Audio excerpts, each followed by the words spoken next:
নতুন সপ্তাহের জন্য পিতা ঈশ্বরের ধন্যবাদ দিই।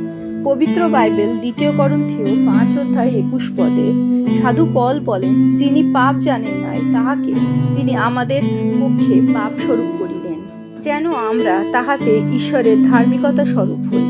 পবিত্র আত্মার সহভাগিতা প্রার্থনা করি বিষয়টি বোঝার জন্য।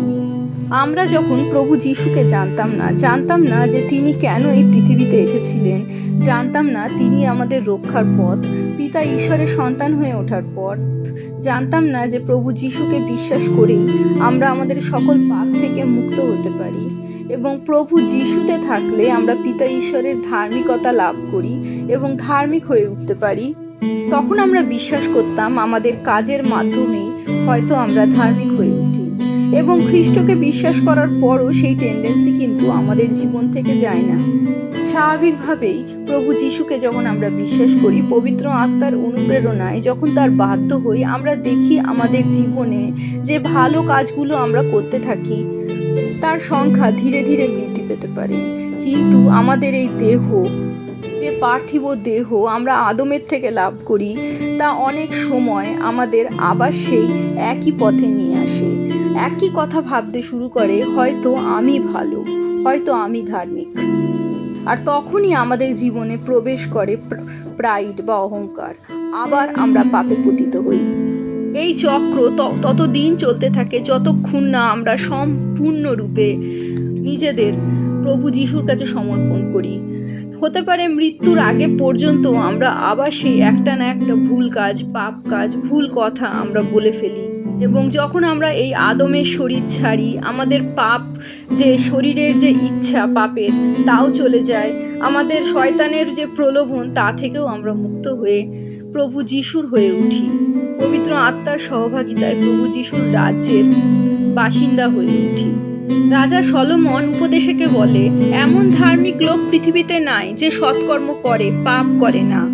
অর্থাৎ তিনি এই পৃথিবীতে নিজেদের ভালো কাজ বা নিজেদের শক্তিতে সৎ পথে চলে এমন মানুষের উপস্থিতি নাকচ করে দিচ্ছেন। এমন কোনো মানুষই এই পৃথিবীতে বর্তমান নেই। আবার আমরা দেখি সাধু পল বলেন, কেননা আমি যাহা ইচ্ছা করি সেই উত্তম ক্রিয়া করি না, কিন্তু মন্দ যাহা ইচ্ছা করি না কাজে তাহাই করি। পরন্তু যাহা আমি ইচ্ছা করি না তাহা যদি করি, তবে তাহা আর আমি সম্পন্ন করি না, কিন্তু আমাতে বসবাসকারী পাপ তাহা করে। সাধু পল প্রভু যিশুতে অভিষিক্ত, প্রভু যিশুকে মানুষের কাছে সব থেকে বেশি যিনি পৌঁছেছিলেন, প্রভু যিশুর আশীর্বাদে অনুগ্রহে পরিপূর্ণ ছিলেন যিনি, তিনিও পাপ করে ফেলতেন। তার বাক্যের মাধ্যমে তা বোঝা যাচ্ছে। আরও তিনি বলেছেন, যখন আমরা পাপ করে ফেলি তখন যে আমাদের মনের মধ্যে যে অনুতাপ, গিল্টি ফিল আমরা করি, তখন সেখান থেকে বেরিয়ে আসে এই কথা, দুর্ভাগ্য মনুষ্য আমি, এই মৃত্যুর দেহ হতে কে আমাকে নিস্তার করিবে? তার উত্তর প্রভু যিশু। আমাদের প্রভু যিশু খ্রিস্ট দ্বারা আমি ঈশ্বরের ধন্যবাদ দিই। অতএব আমি আপন মন দিয়া ঈশ্বরের ব্যবস্থার দাসত্ব করি, কিন্তু মাংস দিয়া পাপের ব্যবস্থার দাসত্ব করি। তাই আমরা যতই চেষ্টা করি না কেন, যতই প্রয়াস করি না কেন, পারিপার্শ্বিক পরিস্থিতিতে এই পৃথিবীতে থাকতে গেলে আমরা জীবনে কখনো না কখনো, কোনো না কোনোভাবে পাপ করে ফেলি। হয়তো কথার মাধ্যমে, হয়তো বা কাজের মাধ্যমে, কখনো কখনো কথা কাজ কোনো কিছুর মাধ্যমে না, আমাদের কল্পনাতে, আমাদের চিন্তাতেও আমরা পাপ করে ফেলি। সেই পাপ হইতে যতটা আমরা বাঁচতে পারি, যতটা সেই পাপ থেকে এড়োতে পারি, পবিত্র আত্মার সহভাগিতায় নিজেদের কন্ট্রোল করতে শিখি। পৃথিবী যখন আমাদের বারবার উত্ত্যক্ত করে যেন আমরা পাপে পতিত হই, দুটো বাজে কথা বলে ফেলি, তখন নিজেকে যখন আমরা কন্ট্রোল করতে শিখি, তখনই আমরা পবিত্র আত্মার সহভাগিতায় চলি, প্রভু যিশুর বাক্যে থাকি। সেই ক্ষেত্রেও 100% কিন্তু আমরা আমাদের পাপ থেকে সরিয়ে রাখতে পারি না, কারণ আমাদের এই পৃথিবীতেই বাস করতে হয়। পৃথিবীতে নানা রকম মানুষ বাস করে, আমাদের জীবনে নানা রকম পরিস্থিতি তৈরি হয় যখন আমরা না চাইতেও পাপ করে ফেলি। তাই তো যোহন বলেন, আমরা যদি বলি যে আমাদের পাপ নাই, তবে আপনারা আপনাদিগকে ভুলাই এবং সত্য আমাদের অন্তরে নাই। আমাদের এই অসহায়তা, আমাদের এই দুর্বলতা পিতা ঈশ্বর জানেন।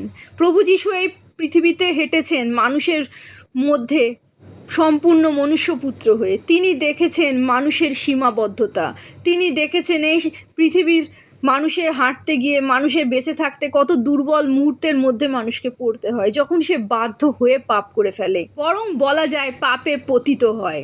কিন্তু যখন আমরা পবিত্র আত্মার সহভাগিতায় চলি, আমরা উপলব্ধি করি যে আমরা পাপ করে ফেলেছি এবং বিশ্বাস করি যে আমাদের পাপের মোচন প্রভু যীশু। তখনই প্রভু যীশু আমাদের সকল পাপ, সকল অধার্মিকতা থেকে সূচি করেন।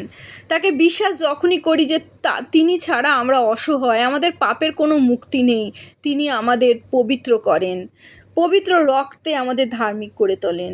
সেই জন্যই বাক্য যেমন বলে, ধার্মিক 7 বার পড়িলেও আবার উঠে। কারণ আমরা যদি পড়েও যাই, পাপে পতিতও হই, সেই পাপ নির্ধারণ করে না আমরা ধার্মিক কি ধার্মিক নই। আমরা যখন প্রভু যীশুতে আছি, তখনই ঈশ্বরের ধার্মিকতা স্বরূপ আমরা হয়ে উঠি। পাপ অভ্যাস অনেক সময় নাছোড়বান্দা, আমাদের বন্দি করে রাখে। তাই তো আমরা পাপ থেকে স্বাধীন হওয়ার জন্যই প্রভু যীশুর কাছে আসি। প্রভু যীশু সেই নিষ্কলঙ্ক মেষশাবক, যিনি পাপ জানতেন না, কিন্তু আমাদের প্রত্যেকের, যারা তাকে বিশ্বাস করে, তাদের পাপ তিনি গ্রহণ করেছেন এবং আমাদের তার ধার্মিকতা দান করে ঈশ্বরের ধার্মিকতা স্বরূপ করেছেন। ভুল করে ফেললে আমরা প্রত্যেকে বুঝতে পারি যে আমরা ভুল করেছি, পাপ করেছি, কারণ আমাদের অন্তরে পবিত্র আত্মা থাকে। আমাদের যে কোনো ভুল কাজই তাকে দুঃখ দেয়।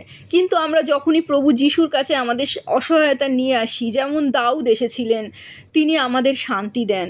যে শান্তি আমাদের ভুল কাজ করার জন্য বা পাপ অভ্যাসের জন্য আমাদের অন্তর থেকে হারিয়ে গেছে, প্রভু যীশুর কাছে আসলে, তার চরণে আশ্রয় নিলে তিনি আমাদের ক্ষমা করেন, তিনি আমাদের সেই শান্তি ফিরিয়ে দেন এবং আমরা আবার সাহস পাই যেন পবিত্র আত্মার সহভাগিতায় প্রভু যীশুর মতো হয়ে উঠি, পিতা ঈশ্বরের মনের মতো হয়ে উঠি, তারই পরিকল্পনা আমাদের জীবনে পূর্ণ করি। প্রভু যীশুর জয় হোক।